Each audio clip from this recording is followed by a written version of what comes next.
Hello everybody. Today we're going to close the last part of the fuselage, which is the forward top skin. The forward top skin is one of the last pieces of skin that you attach to the fuselage. The main reason is that it really covers the wiring and the avionics. So that's why we first are checking all the avionics and all the wiring, crossing everything, cross-referencing it with the schematics before we want to close the forward top skin.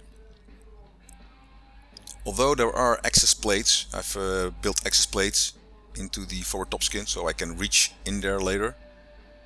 I figured that it's probably not that easy to do that. So it's much easier to access your avionics and wiring while the top skin is off. We're doing some last small changes, changing the location of the starter relay to make it a better fit. Then we're going to fit the forward top skin, clicking it to the forward part of the fuselage. At this point I figured out that I didn't paint the part of the forward top skin sticking into the cockpit, you could say. Of course it's all primed, but that doesn't really look nice, and it's the part that you can see. Well, it's the bottom part, but if you would stick your head under it you could see it. So I decided to paint it black. Already disassembled my spray booth, my paint booth, so I had to do it outside, but that's okay. Another part you have to be careful is the bar, the connecting bar that connects the windscreen rod to the fuselage. There are two nuts and bolts that need to go in there. It's very hard to reach it by lifting the aluminum, so you have to crawl into the cockpit for that. Okay, now we're going to clicko the top skin to the fuselage, and well, the top part is really easy, but while you're going down towards the longerons, it's a very tight fit. You could almost say that it doesn't fit, but it fits really nice if it's once it's done. But it's really hard to get all the clickos in. You start with from the cockpit side and you work your way forward to the firewall, and that works. But still, it's very hard to get them in. Then we looked into drawings and we saw that that the first few rivets should be bigger. So I drilled them all number 40, so the small one. But it turns out on the drawings that we're looking right now that you cannot see because it's off camera, that they should be a little bit bigger. So we removed the first few clicos and we drill with the number 30 drill, so the slightly bigger rivets can go in there.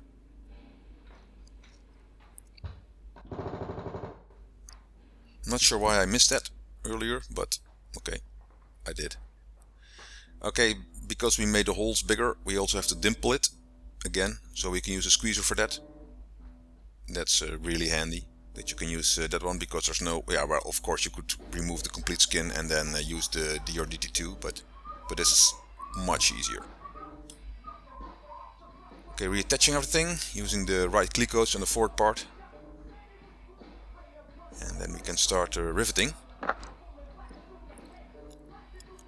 I wasn't expecting it going that easy, or at least using the access panels to get in there with the bucking bar and rivet. I thought I would have to crawl in the cockpit, but that actually wasn't the case. You could go quite far, reaching in the forward fuselage with the bucking bar through the access plates. Of course, when you go up all the way up to the sub panel, yeah, then it won't work anymore because the sub panel is in its way. So once you've reached that, you really do need to crawl into the cockpit. So I have to do that right now. And rivet the last part between the sub panel and the actual panel. Luckily there's only a few rivets, because laying on your back on top of the main bulkhead that holds the spars is really painful. That's the part where we can finally attach the connecting rod, which connects the ribs to the roll bar, and you have to do that last, because there's no way you can do that first and then attach the skin. But it was okay. Again, very uncomfortable lying on your back there, but it's okay.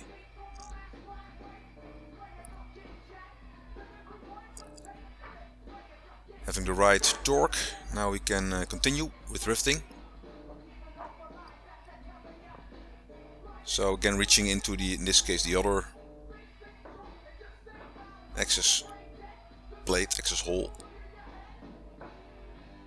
And yeah, it looks easy, but the edges of the aluminum are very sharp, so in the end you really cut up your arms, but okay. Now for the rest, because the access holes only give you access, of course, to that side,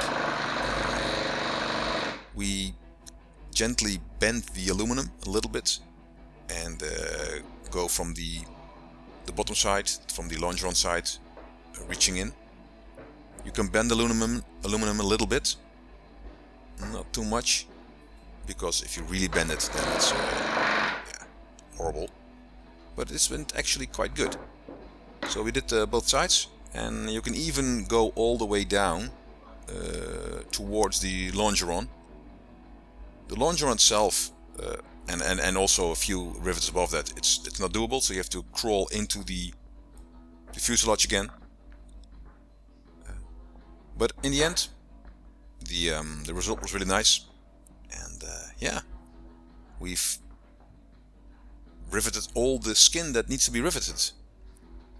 So we can start with the engine part. Okay, continuing building my pie in the sky.